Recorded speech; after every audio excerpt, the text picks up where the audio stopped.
storm, riders on the storm. Into this house we're born, into this world we're thrown, like a dog without a bone and half. Hola, hola a todos, bienvenidos a un nuevo episodio de Analizando Letras de Canciones. Mi nombre es Gaby y ya teníamos ratitos que no nos veíamos, pues bueno, andaba ahí perdida por el mundo. Haciendo otras cosas, ocupada, pero bueno, siempre buscando el tiempo para hacer un nuevo episodio. Y rápidamente quiero agradecerles a todos los que han estado comentando. Pues muchos comentarios han sido positivos, me ha sorprendido.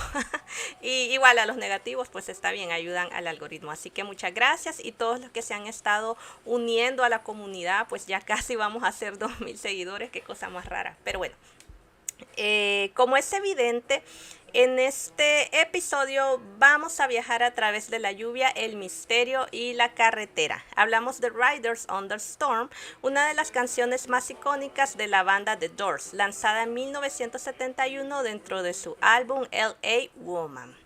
Pero esta no solo es otra canción de rock, es una despedida. ¿Y por qué? Fue el último tema grabado por Jim Morrison antes de su muerte en París ese mismo año. De hecho, el sencillo entró al Billboard Hot 100 el mismo día en que Morrison falleció. Y esta canción, pues es evidente que tiene un sonido que nos envuelve. Desde los primeros segundos de la canción te mete en una tormenta, lluvia, truenos y un hipnótico piano eléctrico. Y bueno, ese sonido tan característico viene del Fender Rhodes, instrumento tocado por Ray Manzarek, famoso tecladista de The Doors, creando una atmósfera casi cinematográfica, y es el sentido que la banda le dio a esta canción. Sin embargo, también hay un detalle muy fascinante en ello. Morrison grabó su voz principal y luego susurró encima de ella, generando ese efecto fantasmal que parece perseguirte durante toda la canción. Y bueno, eso es cierto. Normalmente en los efectos de la música, en el eco, es una repetición un poco más baja del primer audio, por decirlo así. Pero Jim Morrison lo hizo la misma canción, pero la susurró. Entonces eso le dio un toque fantástico a la canción, fascinante, que uno la escucha y como que lo transporta, lo vuelve mágico, lo vuelve etéreo. Luego, ¿cuál es el origen? En la canción tenemos vaqueros, fantasmas y oscuridad. Según Robbie Krieger, la canción se inspiró en el clásico country Ghost Riders in the Sky. Pero Riders on the Storm va mucho más allá. Detrás de su letra hay una historia inquietante, la figura de Billy Cook, un asesino real de los años 50 que hacía autostop y mataba a quienes lo recogían. Esa idea quedó plasmada en una de sus líneas más perturbadoras, la presencia de un asesino en la carretera, que es lo que indica la canción. Y bueno, también tenemos otra faceta de Jim Morrison con la filosofía y la oscuridad, que mezcla pues estas dos vertientes o estas dos variantes. Jim Morrison no era solo un cantante, era un lector obsesivo de la filosofía y así también de la poesía. Se cree que una de las frases claves de la canción, la idea de que somos arrojados al mundo, conecta con el pensamiento del filósofo Martin Heidegger, específicamente su concepto de arrojamiento, que describe la existencia humana como algo inevitable y sin elección. No tenemos otra opción más que haber sido arrojados por el mundo o por los dioses a esta vida, a vivirla. También tuvo influencias de pensadores como Nietzsche, lo que explica el tono existencial, oscuro y casi nihilista de la canción. Y es una canción bastante contradictoria, pero ya vamos a hablar un poco de ello. Luego, a través del cine, el crimen y las coincidencias. Curiosamente, la temática también recuerda a la película The Hitchhiker, un thriller basado en hechos reales sobre un asesino en carretera. Y aún más inquietante, antes de la canción, Morrison había escrito una historia llamada The Hitchhiker, con un personaje muy similar, que es un asesino que hace autostop. Y hay que recordar que en este contexto histórico, las personas que bueno, vivían el sueño californiano, por decirlo así, de los hippies, como eran chicos que no muchos tenían automóviles, no tenían trabajos y de pronto estaban divorciados de sus padres por la rebeldía de la contracultura, muchos de ellos pues era común que hicieran el llamado ride, aventón, o en este caso pues se llama el autostop. Pero bueno, ¿será esto una coincidencia, perdón, o una fascinación de Jim Morrison?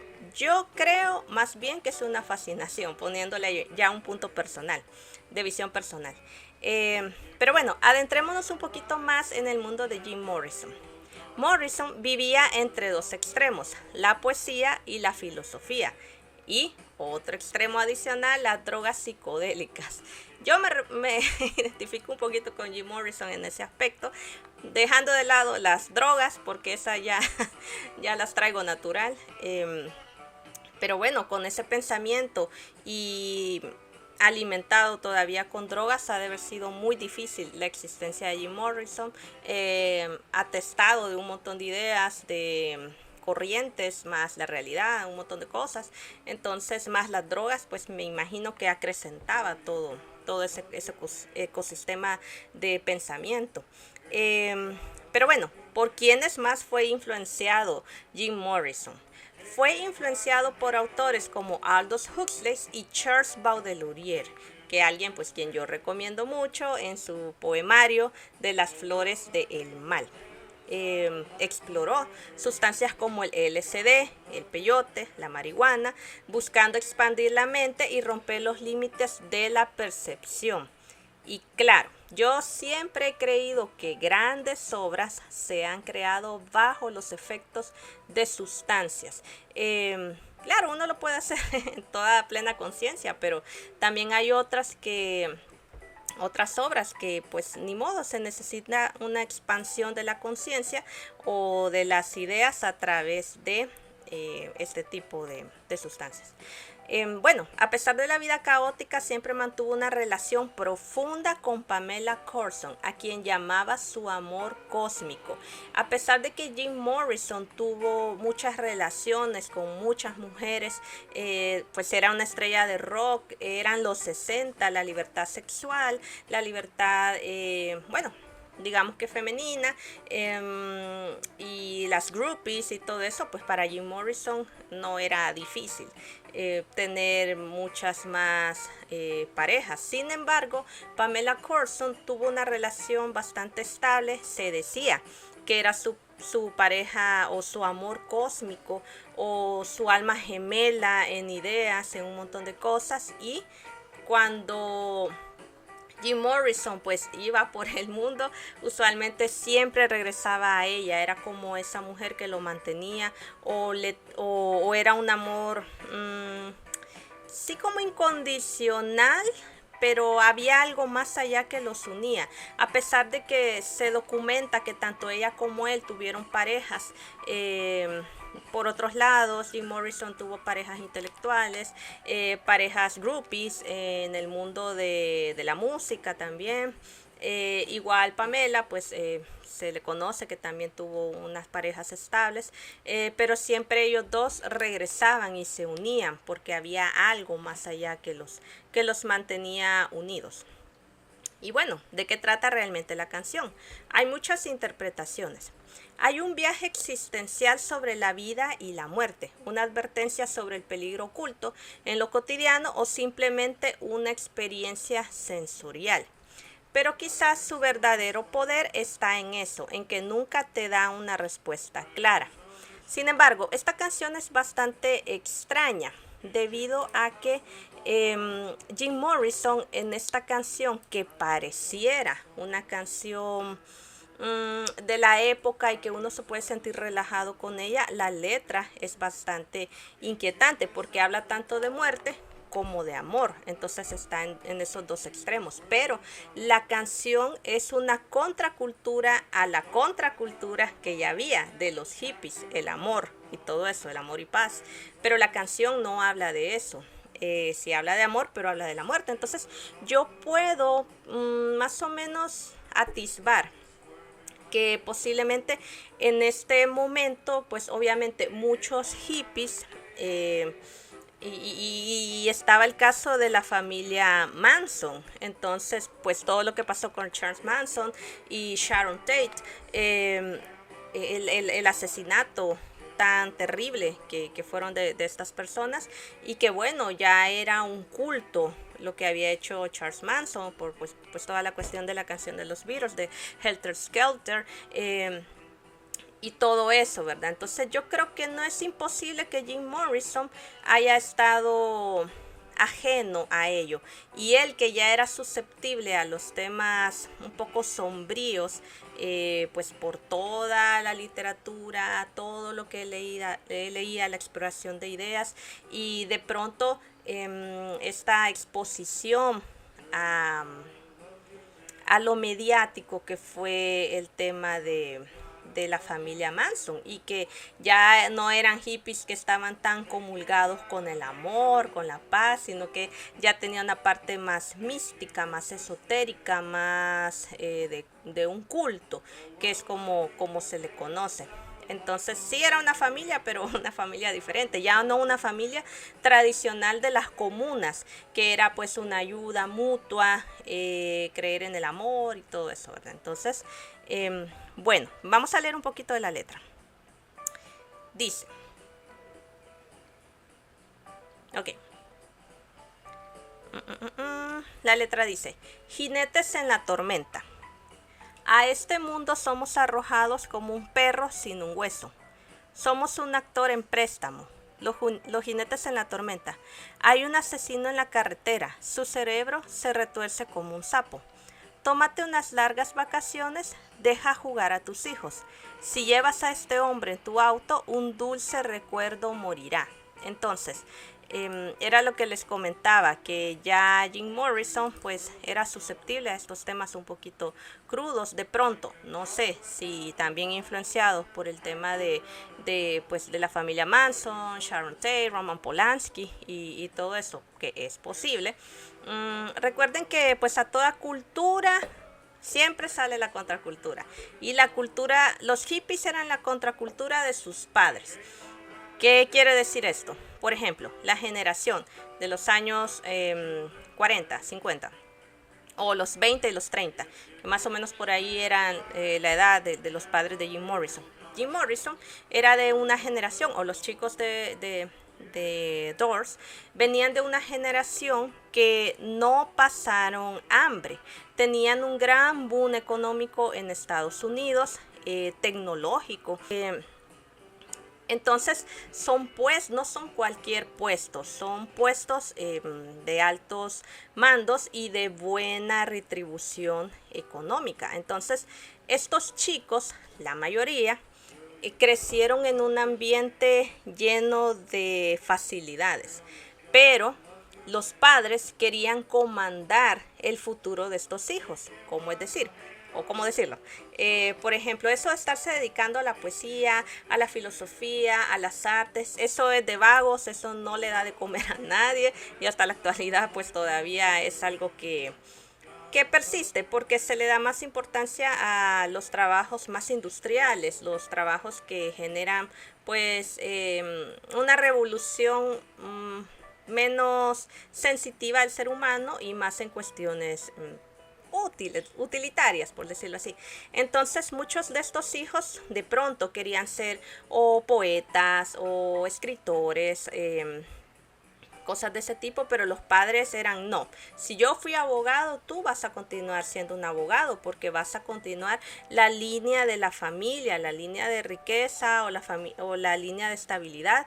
Yo fui un abogado reconocido, y cómo es que mi hijo va a ser un poeta loco, un filósofo loco, o cómo es que mi hija, bueno, en el caso de las mujeres era diferente, porque la mujer en este contexto histórico solo servía para estar en la casa, muchas de ellas eran amas de casa, pero tenían una vida confortable porque ya tenían pues lavadora, que secadora, que aquí y todo lo que a ellas les pudiera servir para estar cómodas en casa mientras el hombre trabajaba. Sin embargo, en los 60 es donde se dio mucha de esta revolución femenina, nacieron muchas intelectuales, tanto en la música, en la poesía, se liberó todo esto.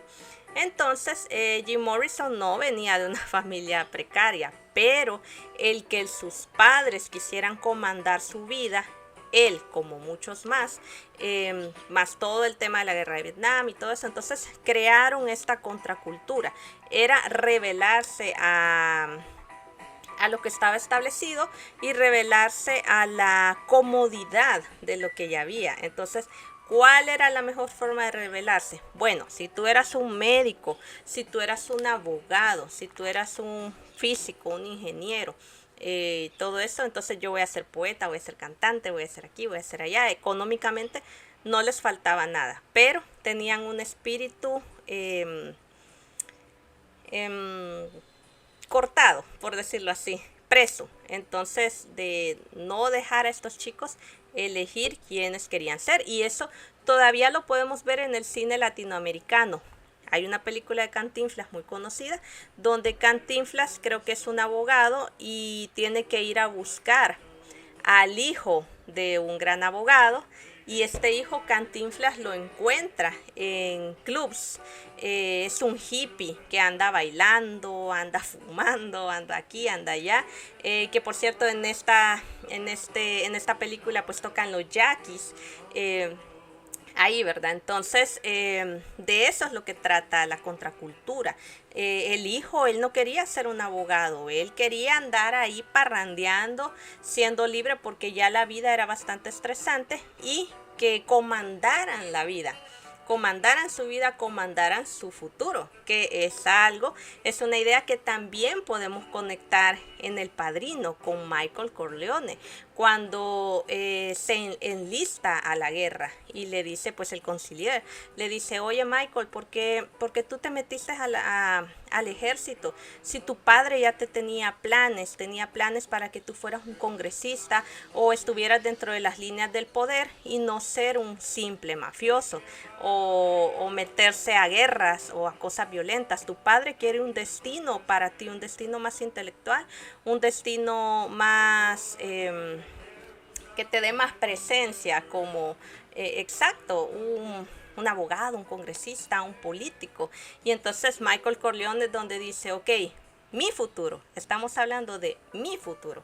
Entonces, donde yo no tengo derecho a decidir. Entonces, aunque esto fue en los años 40, creo, la ubicación de lo del Padrino, por ahí, pero venía esa línea. Entonces, el Michael Corleone de la época de los 60 ya pues se unió a los hippies y entonces ya no dejó que le comandaran su vida. Ya no iba a ser un médico, un profesor, no, iba a ser o el que tocaba la guitarra o el bajo y todo eso. Entonces esa fue una revolución cultural, pero salieron los hippies con el amor y paz, y obviamente se iba a gestar otra contracultura de esa cultura. Entonces Riders on the Storm es una de esas canciones que sí, uno puede creer, ok, se escucha relajante, se escucha deliciosa, se escucha así como que estoy en una gran onda, pero cuando lees la letra no comulga